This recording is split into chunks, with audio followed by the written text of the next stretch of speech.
Um livro publicado pelo Exército Brasileiro mostra como os nossos militares enxergam a região norte do Brasil e, claro, a figura do indígena.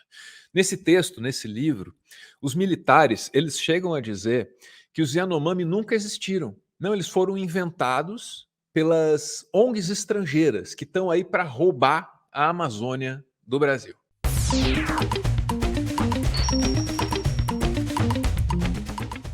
Vamos lá, de que livro a gente está falando? Vamos mostrar a capa aqui logo de cara. A Farsa Yanomami, de Carlos Alberto Lima Mena Barreto. Esse Carlos Alberto aí foi uma influência importantíssima para o Olavo de Carvalho. Então, assim, o Exército publica esse livro, o Olavo de Carvalho se interessa por ele e aí distribui toda a desinformação, que foi impressa com o meu e com o seu dinheiro lá atrás, nos círculos aí iniciados da direita maluca. Essa é a história básica, assim, por trás dessa obra, né? Que vale muito a pena ser mencionada aqui em função de tudo que a gente está vendo, que está acontecendo ou que aconteceu com o povo Yanomami, né? Não tem jeito, o jornalismo brasileiro até internacional vai ter que prestar atenção nisso em algum momento, e está aqui a Mariana Alvim, da BBC. Publicado pelo Exército, o livro diz que Yanomamis não existem. E esse livro inspirou políticas que levaram à crise humanitária. Vocês estão entendendo o que a Mariana está afirmando aqui para a gente, a gravidade? Então, o Exército Brasileiro, lá atrás, publica um livro que é assim, ó, teoria da conspiração maluca sobre a região norte do Brasil. Aí, quando chega o governo militar do Bolsonaro, desculpa, governo militar, né? 8 mil militares ocupando cargos civis, ministro militar, bom, é um governo militar ou militarizado, né? Enfim, quando esses caras chegam no governo, eles implementam aquelas ideias ablublebles que eles tinham escrito lá atrás, né? Tá, e quais são, então, as ideias ablublebles desse livro?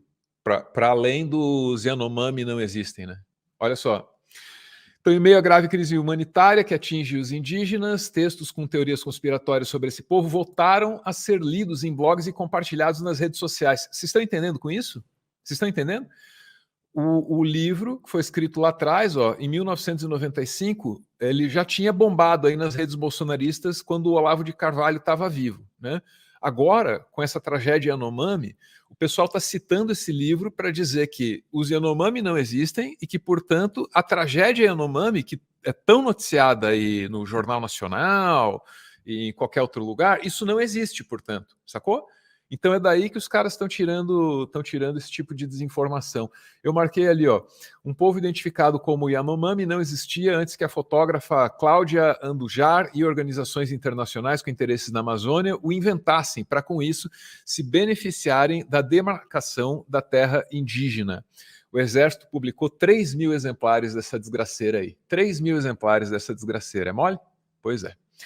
Gente, isso é muito grave, né? Que uma instituição possa usar dinheiro público para propagar desinformação. E estava acontecendo em 1995 como um prólogo dessa tragédia que nós estamos vendo acontecer agora, né? E aí, você pode argumentar assim, muitas vezes eu ouvi isso: Álvaro, não generalize ao falar do Exército Brasileiro. Temos soldados que são pessoas muito decentes, temos praças que são pessoas muito decentes. Ora, falamos aqui do alto comando, onde a cultura golpista parece sim ser generalizada, né? Sobretudo quando a gente fala da região norte do Brasil. Aí as posturas, cara, elas parecem meio terríveis nesse alto comando. Você tem esse livro, 3 mil exemplares publicados, é um exemplo de que o Exército não tem uma visão assim muito saudável da nossa identidade, né? E você tem declarações de generais, declarações horríveis, tipo, sei lá, pega um Mourão da vida. Carregamos dentro de cada um uma herança cultural tripla. Nós temos a herança cultural ibérica, que é a do privilégio e da sinecura. Todo mundo quer se dar bem. Temos a herança cultural indígena, que é da indolência. É o índio deitado na rede e a mulher cavando lá, carregando o filho. E temos a herança cultural africana, que é a da magia. Vai dar certo, vai dar tudo certo. A malemolência, o samba, nós somos melhor, a embaixadinha.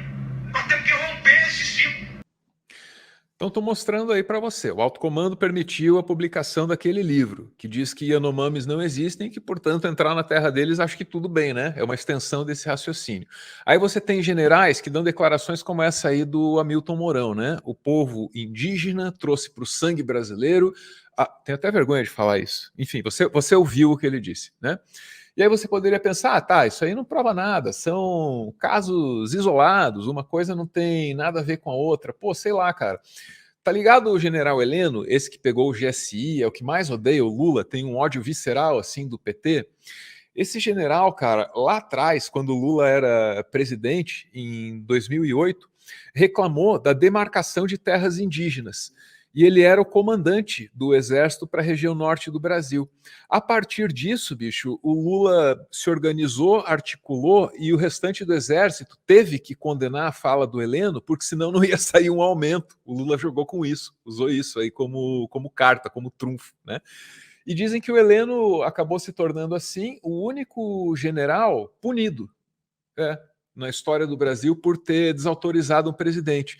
Dizem que foi em função dessa história, já contei aqui, que ele não conseguiu ser o comandante do exército, como ele gostaria, né? E no caso do Heleno é justo a gente ficar pensando assim, que relações ele poderia ter no comando lá da região norte com o pessoal do garimpo, da madeira, né? Porque no governo Bolsonaro ele usou a caneta dele no GSI para liberar garimpo em terra de fronteira, né? Lá no governo Lula, ele parecia um pouco chateado com a freada, brecada que estavam dando nos garimpeiros, no madeireiro, no grileiro, no crime organizado em geral, né? Então, assim, dá para questionar se não havia algum interesse próprio, qual é a relação dele com essa turma, que laços ele pode ter criado com esse pessoal, né? Porque é muito difícil alguma coisa acontecer nessa região norte sem que o exército consiga acompanhar de perto, né? Enfim, a cultura do exército está aí. Vou colocar de novo aqui a declaração do Mourão, porque isso aqui para mim é incrível. Carregamos dentro de cada um uma herança cultural tripla. Nós temos a herança cultural ibérica, que é a do privilégio e da sinecura. Tá, a gente está ouvindo aqui o Mourão apresentar o que, segundo ele, são os 3 pilares da cultura brasileira. Primeiro, a cultura ibérica, não é isso? Que é a cultura do jeitinho, do privilégio. Todo mundo quer se dar bem. Todo mundo quer se dar bem. Temos a herança cultural indígena, que é da indolência. Aí vem a cultura indígena, que é da preguiça. É isso que ele está falando. É o índio deitado na rede e a mulher cavando lá, carregando o filho. E temos a herança cultural africana, que é a da magia. Vai dar certo. Vai dar tudo certo. Aí a cultura africana é o que? É da ginga? Vai dar tudo certo. A malemolência. Malemolência. O samba. Samba. Nós somos melhor. A embaixadinha. Nós temos que romper esse ciclo. Vem cá. Agora eu vou fazer para você uma pergunta sincera. É óbvio que eu tenho aqui minha opinião, mas eu peço que você também faça uma reflexão a partir disso, né?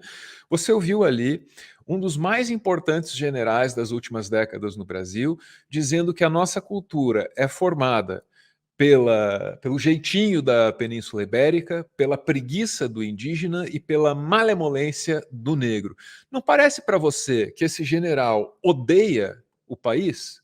Não parece para você que ele detesta a cultura da qual ele faz parte? Ora, como é que um homem que detesta o país em que vive poderá protegê-lo? Não faz sentido. Se você nunca precisou dos serviços de uma demolidora, talvez você não saiba o quanto esse mercado evoluiu nos últimos anos. Explosões, por exemplo, são coisa do passado. O material é caro e a mão de obra consome muito tempo. Existem soluções mais modernas e a Braskem é líder nesse mercado. Com sua técnica revolucionária, a Braskem executa seus trabalhos de demolição de maneira sustentável. Com a técnica Braskem de demolição, uma camada de solo é retirada debaixo da construção, de maneira precisa e eficiente, sem explosões, sem sujeira e sem barulho. A Braskem Demolições tem tradição e experiência no mercado. Apenas em Maceió, Alagoas, a empresa já executou mais de 30 mil demolições. Por favor, pesquise e descubra a satisfação dos clientes da Braskem. Braskem, ninguém denuncia porque ela anuncia. O produtor de conteúdo adverte. A referida empresa obviamente não patrocina esse vídeo e por responsabilidade jurídica somos obrigados a explicar a piada, estragando toda a graça que a mesma eventualmente pudesse ter. Pela sua compreensão, o nosso muito obrigado. A mesma é foda, né? Texto jurídico.